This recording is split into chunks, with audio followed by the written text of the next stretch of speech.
What's going on, everybody? We're back with another video. Right now we're doing the 2016 NBA redraft. So get ready. Again, you're probably going to disagree with some stuff. Let me know. Let me know what you think. But we're going to go in reverse order this time. The number 15 original overall pick was Honcho Hermangos. I'm just butchering that name. I know I am. But he's just definitely the more famous off the court than he is on the court. He was in that famous movie, Hustle, Adam Sandler, Anthony Edwards. Definitely, he hasn't really produced much at all on the NBA court, but who I'm taking in this spot now, Chris Dunn. You know, he's having kind of a career resurgence right now. He was taken pretty high overall in the draft originally. He's on a mediocre Clippers team, averaging about 8 points a game, 4 rebounds, shooting a pretty high percentage, 54%.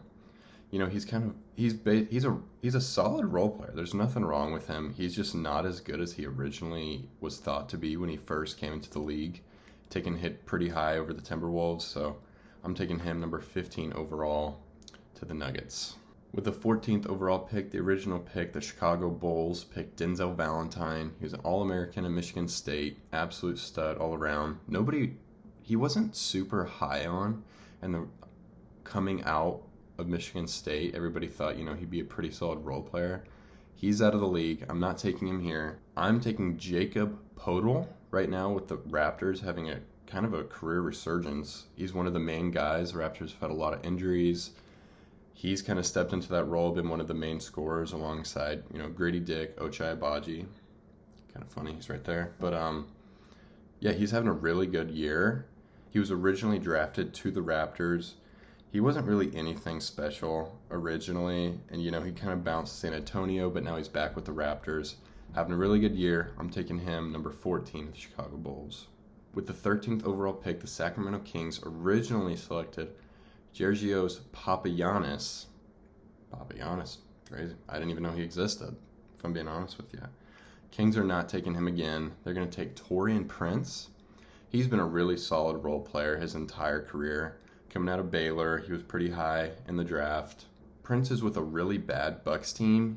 He's shooting a really high percentage. He's averaging 9 points a game, 5.5 rebounds, 2 assists, shooting over 50%. He's having a really good percentage-wise year, but the Bucks just aren't winning games. He's bounced around the league a bit with Atlanta, Brooklyn, Cleveland, Minnesota, the Lakers, and now he's with Milwaukee, but he's just been a solid role player. He hasn't been anything crazy. His second year was probably his best year. Averaged 14 points a game, shooting 42%, but he's shooting a better percentage now than he was in his second year. He's nothing crazy, but I have him going 13th overall to the Kings. With the 12th overall pick, the Utah Jazz originally selected Taurean Prince. He was the last pick. Can't take him now. I'm going to take a high riser this year. I'm going to take Ivica Zubac. He's having a really good year on this not super great Clippers team. He's averaging 15 points a game, 12 rebounds, shooting 57%, which is 12th in the league right now. He's having a great year, big man. Everybody's kind of been waiting for this to happen. He's never been a great scorer, but he's been a really good post defender. He's averaging over a block a game. He's really good in the pick and roll. He was with the Lakers for a little bit. Now he's with the Clippers. He stayed in LA his whole career. Kind of funny. But yeah, I have him going 12th overall to the Jazz. Number 11, the OKC Thunder. Originally selected Domantas Sabonis. I'm not going to take him here. Save him for a little later. Don't worry, I'm not an idiot. I'm not leaving him off. I'm taking Ben Simmons. I know that he has not been very good in recent years. He's been injury prone. He's had a lot of off the court issues, whether it's with his team or injuries or things like that. But we cannot just beside him. He's definitely a top 15 player from this draft. He's a dude that's averaged almost 17 points a game. He was never ever going to live up to the LeBron comparisons. Nobody ever has and nobody ever will. But he's been a solid dude in this league. He's averaging 6 points a game, 6 rebounds, 7 assists. If he wasn't selected number 1, then he would be a great role player, as he's shooting almost 60% from the field. Almost 7 assists is not normal in the NBA. You're definitely like a top 10 passer if that's the deal. So I have him going number 11 to the Thunder. Number 10, The original pick was Thon Maker to the Bucks, was a huge deal coming out. There were questions with his age, whether he was right for the NBA. There were a lot of people that were like, oh, he's the next Kristaps Porzingis, but we know he didn't live up to the hype, as a lot of people thought he wouldn't.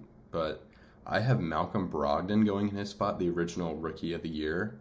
He's had a really solid NBA career. He's been injury prone a little bit recently. Over his career, he's averaging over 15 points a game, above average for a role player. He's never been the main guy on a team, the main scorer. So 15, 16 points a game as a third, fourth option sometimes is pretty unheard of. His last team he was with was the Portland Trail Blazers. Right now he's with the Wizards. Hasn't played yet because he's hurt. But yeah, I'm interested to see how he performs on this really bad young Wizards teams as a veteran. So I have Malcolm Brogdon going 10th overall to the Milwaukee Bucks. With the 9th overall pick, the original pick, the Raptors selected Jacob Poeltl. He's already off the board. So I'm going to go with Malik Beasley from Florida State. He's been a really solid role player. We haven't gotten to the stars yet of this draft, I don't feel. This is mainly all of the role players, the above average role players. And I feel like Malik Beasley really fits that description. He's on a not great Pistons team, a little bit mediocre right now. He's kind of a veteran on this really young team that just needs depth and veterans mentally. So, yeah, right now he's averaging 14 points a game, 3 rebounds, 1.5 assists. He's not shooting the ball great, 40% right now. But right now they don't really need him to be a scorer. They have Cade Cunningham, Tobias Harris, Jaden Ivey. They have a lot of young stars. Tobias Harris isn't young. But Malik Beasley, he just has to play his role, play defense, and that he's really a 3-and-D dude. That's really all you need from him. So I have the Toronto Raptors selecting Malik Beasley 9th overall. With the 8th overall pick, the Phoenix Suns selected Marquise Chris. Hasn't really panned out in the NBA at all. I have them in place taking Karis LeVert. He's been a really solid dude his entire career.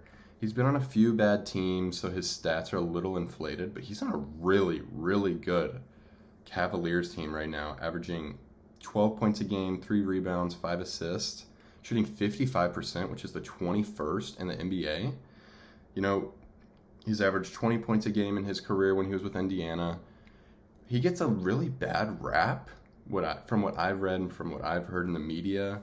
He just putting up empty stats, but that's really not the case right now. He's a role player, wing, from Michigan. He's a 3-and-D dude that's going to get you extra possessions, getting steals, getting buckets in transition.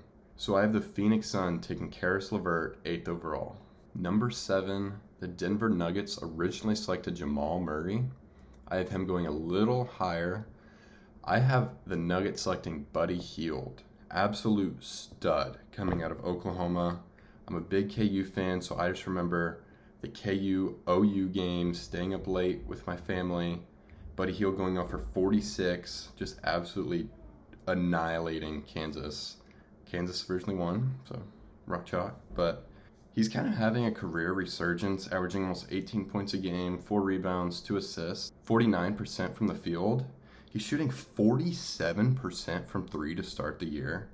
You know, I might have had him going a little later if I had done this before the NBA season right now. He's kind of going crazy on the Warriors as a 6th man.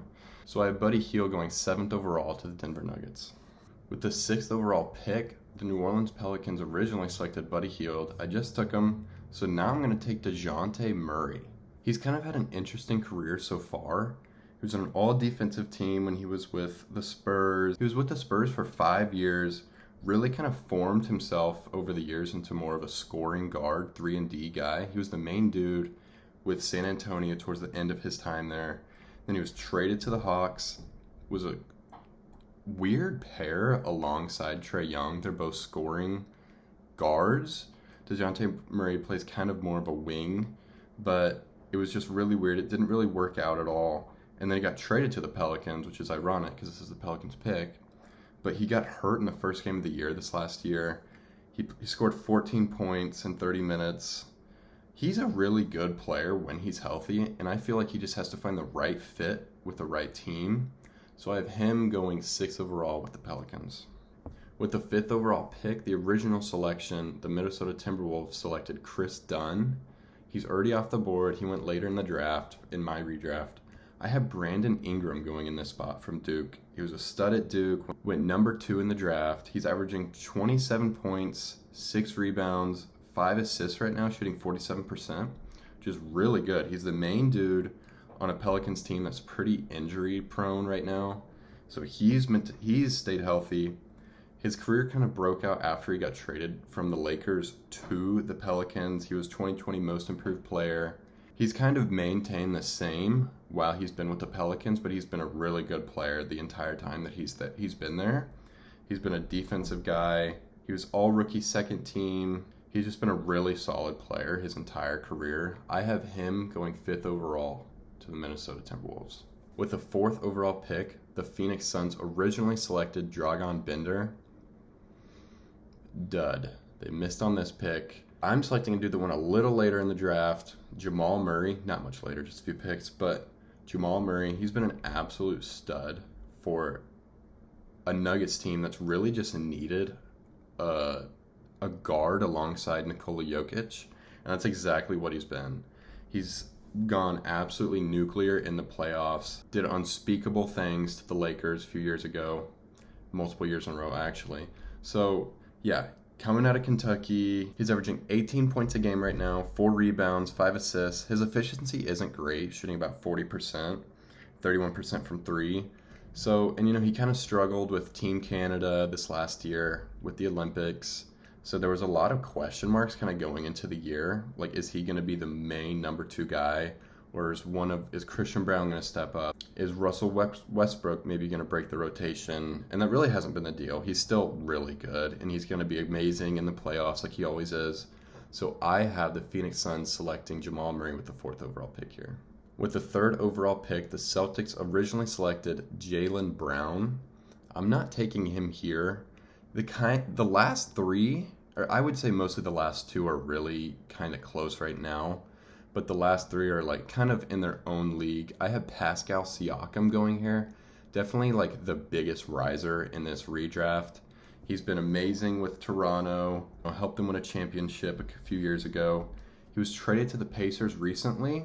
He's averaging 20 points a game, 6.5 rebounds, 4 assists, shooting about 58% from the field, which is about 24th in the NBA right now. Shooting 45% from 3, which is absolutely crazy.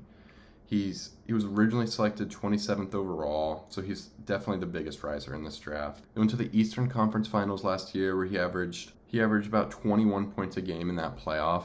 And I would argue that he's the best player on this Pacers team that has 2 really good players and then a solid big man. So I have Pascal Siakam going number 3 to the Boston Celtics.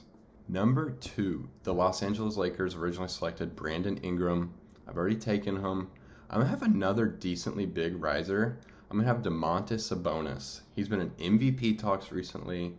He's been a stud big man for the Kings. He was originally drafted by OKC, and then he was shipped to the Kings in the Tyrese Halliburton trade, and that's where he's kind of broken out even more. He's averaging 20 points a game right now, 12.5 rebounds, close to 7 assists, shooting 64% from the field, which is 5th in the league, which is absolutely insane. Shooting 40% from 3, which is wild for a big man with his size.